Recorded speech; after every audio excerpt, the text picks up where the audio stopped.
The squad lists are out and I'm extremely happy. I waited until now to record the video because you never know. Yesterday, Thiago Motta told us that Douglas Luiz, Koopmeiners and Danilo were back, but you never know if someone else would miss at a certain moment. Luckily, everything what Thiago Motta said yesterday in terms of players has been confirmed. They are all there, and I'm extremely happy when I'm seeing and watching these names on the squad list because I'm thinking again, okay, now we have choices. Now we'll see if Thiago Motta will really insist on Koopmeiners playing a bit in the back next to Locatelli with the number 10. And it's true that when I'm watching the predicted lineups of Giovanni Albanese, that 9.9 on 10 is always right, well, we see that we go back to the past, with Koopmeiners playing again as a number 10. So is it an obliged choice by Thiago Motta because some players are not ready to start? Is it a choice because tactically he wants to play it and win it like that? We'll discuss about that and much more in today's video. So put a maximum of like if you didn't yet. Please continue to subscribe. We don't have a lot of time to put a maximum of like. The lifetime of this video will be short because we play at 6 p.m. Italian time. Pre-game, watch along, post-game. So if you want to support the channel in this video, put a maximum of like because now we start. Ciao Juventini of the world. My name is Giuseppe. Welcome back on the channel. When I told you that we'll speak about Juve Fiorentina, well, I was preparing the game and I was on Google. Backstage story. Aneddoto. I found back a picture when looking for ex-players, Moiskin, Mandragora, Vlahovic, Nico Gonzalez, a picture of Thiago Motta and Paladino. And the two of them were celebrating goal because I don't know if you remember, but both of them, they were teammates at Genoa. That's the picture I found, and then I see also that picture, Ivan Juric celebrating with them.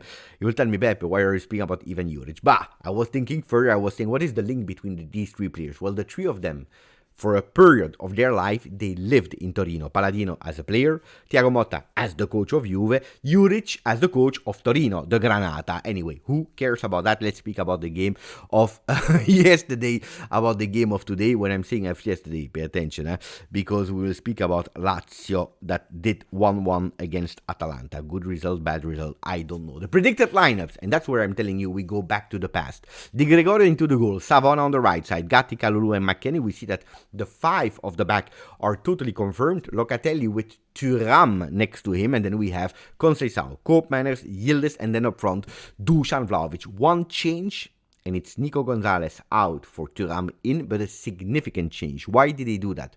Well, I will explain you in a second. First of all, let's go back to the game of yesterday. 1-1 between Lazio and Atalanta. Of course, it's strange to say, but yesterday I was supporting Atalanta for two things. First of all, and that's the most important thing, because if Lazio would have lost yesterday, Juventus could have reached them doing our job today, winning against Fiorentina, going at 34, which is important to close 2024, even if it's not the end of the first round, because Matchday 19, the next one, when Lazio will play against Napoli, will be the next and the last one of the first round.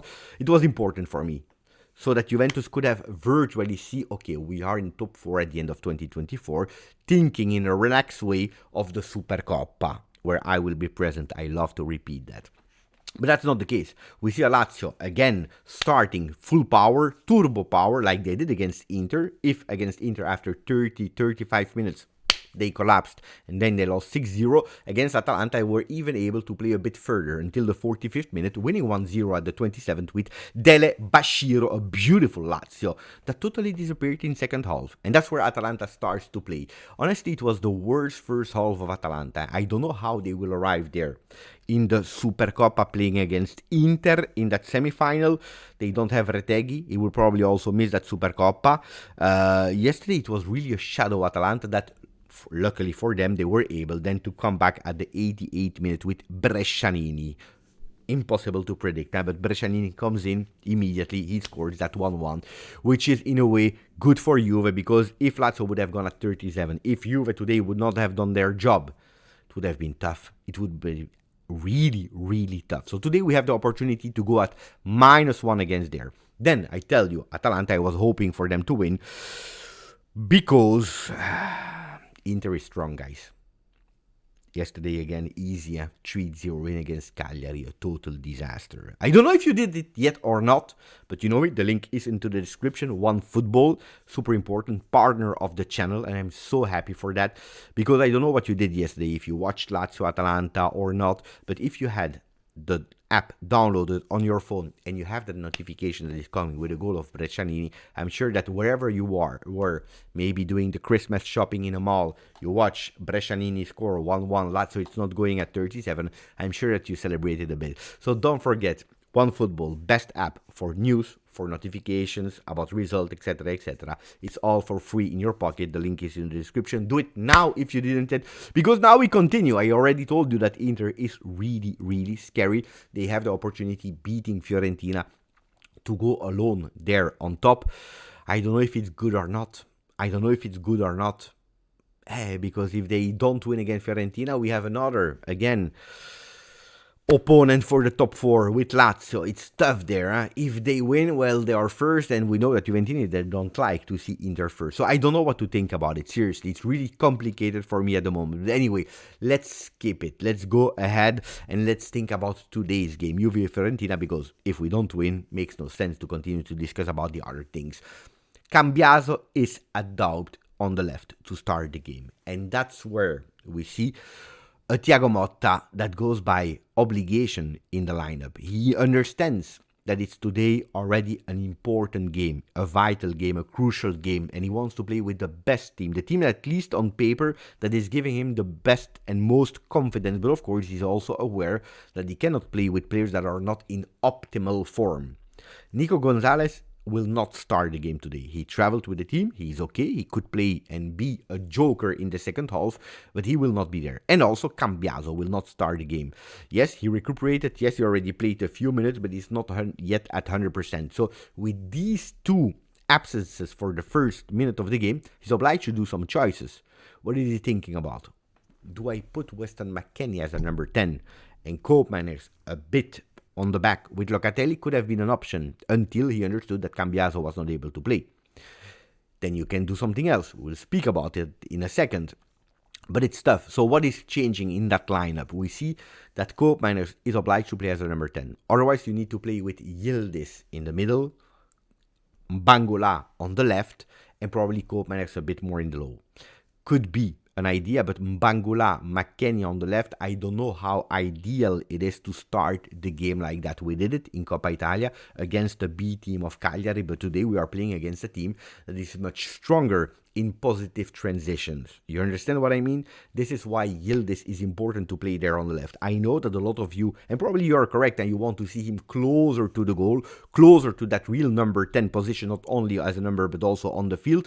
But then here, Yildiz on the left, giving some support to Weston McKennie is crucial, important, especially from the beginning of the game. Yesterday, he insisted a lot, Thiago Motta, on saying pay attention, because if you give them spaces, if you give them the ball, if you give them the opportunity, they are able to play football, and they are really, really dangerous in positive transition. That's why I don't think that we play with Bangula on the left. So, without Yildiz as a possible number 10, without McKennie, without Douglas Luiz that is not ready to start the game, without Nico Gonzalez, you don't have choices, and Koopmeiners will be there. And then you play with a Thuram that can give a bit more of stability and solidity to not concede against Fiorentina. That's why I think the choices were obliged, and Koopmeiners playing that position. Now, of course, what I said last year for Federico Chiesa, I don't expect players to be the best ever version in a role that they don't really like or that are not optimal in.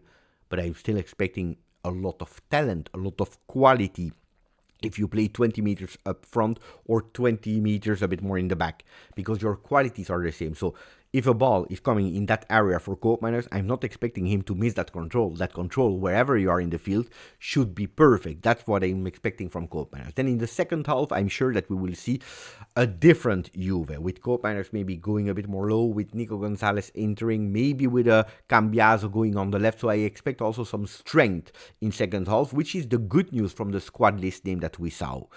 What could have been an option as well to free up Weston McKennie could have been Danilo on the left with McKennie as a number 10, so that you can keep that Koopmeiners a bit more in the back. I don't think that Danilo has really a huge injury.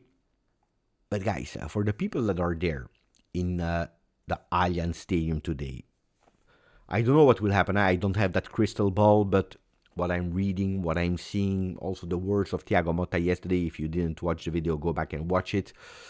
If you could say goodbye to Danilo, I would take that opportunity, because I'm not sure if we will see him end in Supercoppa and in the rest of the games of Juve. Could have been possibly the last game of Danilo in the Allianz Stadium, or at least there on the bench. I'm not sure if he will enter. Otherwise, I'm thinking that Danilo would have played today on the left with McKennie a bit more up.